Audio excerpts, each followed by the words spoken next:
Hi champs! Ako si Coach Miko. Dito sa Milo Home Court, tutulungan namin kayong simulan ang sports journey nyo. Anytime, anywhere, with real skills and champion values like grit, discipline, teamwork.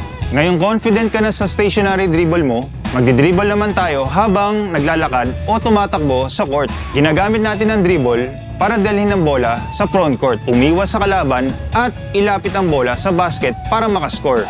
While dribbling, use your fingertips for ball control. Kamay sa ibabaw ng bola. Heads up para makita mo ang nangyayari sa court. So ano, ready na ba kayo mag-practice? Let's go! First, straight line dribbling. Tutulungan namin kayo na dalhin ang bola up the court with speed and control. Moving with the ball, di tulad ng stationary drills, will steadily increase the pace para mas efficient ang paggalaw nyo with the ball on the court. Tara, let's dribble! Let's go! Dribble the ball. Maglakad hanggang sa sideline to sideline. Make sure to dribble the ball at waist level para sa ball control. These are the basics of dribbling with movement. As you progress, magiging natural na yan sa inyo. Let's do 2 more sets, end to end. Let's pick up the pace. Jog naman habang nagdi-dribble. Make sure you don't turn the ball over. Binibilisan natin ang paggalaw habang nagdi-dribble para kontrolado natin ang bola unconsciously. Similar ito sa progression natin sa change of pace. Kanina walk lang, then jog, tapos run naman in the end. Mabilisan lang, 3 more sets ng end-to-end.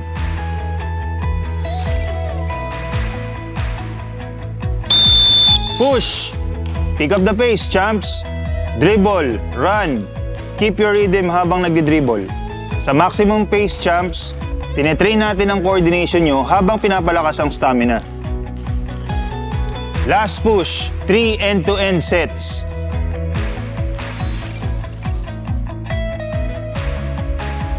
Good job, champs! Importante na maging natural sa inyo ang pag-handle ng bola while moving. Make sure you practice this in your own time hanggang sa masanay kayo. Try nyo rin to practice dribbling with both hands and be confident. Use your dribbling the same way you will use it in a real game. Dribbling errors are part of learning. Never stop trying and always give your best. Mahalaga rin na matuto kayong mag-dribble sideways. Hindi lang kayo nito tinuturuan ng coordination, pero pwede nyo rin itong magamit in combination with the forward dribble para maiwasan ang depensa. But first, the basics. Gagalaw tayo side to side, striding from left to the right side of the court. If pakanan ng galaw, nasa kaliwang kamay ang bola. Pag nasa dulo na, switch. Pakaliwa ang galaw, nasa kanang kamay ang bola.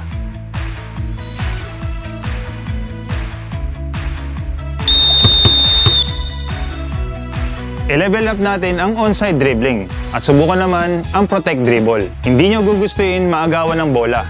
Protektahan ang bola para hindi madaling makuha ng kalaban. Think of this as basic defense exercise with 2 people. Sa drill na to at sa mga susunod, gagamit tayo ng cone. Kung wala kang cone, pwede din gumamit ng tape, chalk o kahit anong marker na meron ka tulad ng tumbler o water bottle. Follow my lead, champs! Dribble lang kayo ng dribble, pero maging alisto kayo. Listen to my whistle. Go again. Dribble. And dribble. Hustle. Go.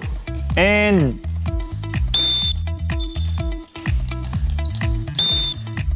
good job, champs. Tandaan, pag hawak nyo ang bola, you're in control. Tuturuan kayo ng sudden stop na gulatin ang kalaban sa susunod nyong galaw. Moving and stopping quickly while dribbling is key to scoring.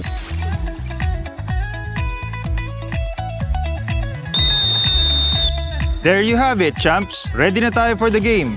Don't forget to always hydrate, wipe your sweat, and recharge your champion energy. We'll see you in the next video. We'd like to see your progress. Share your videos in the Milo Champ Club Facebook group with the hashtag MiloHomeCourt.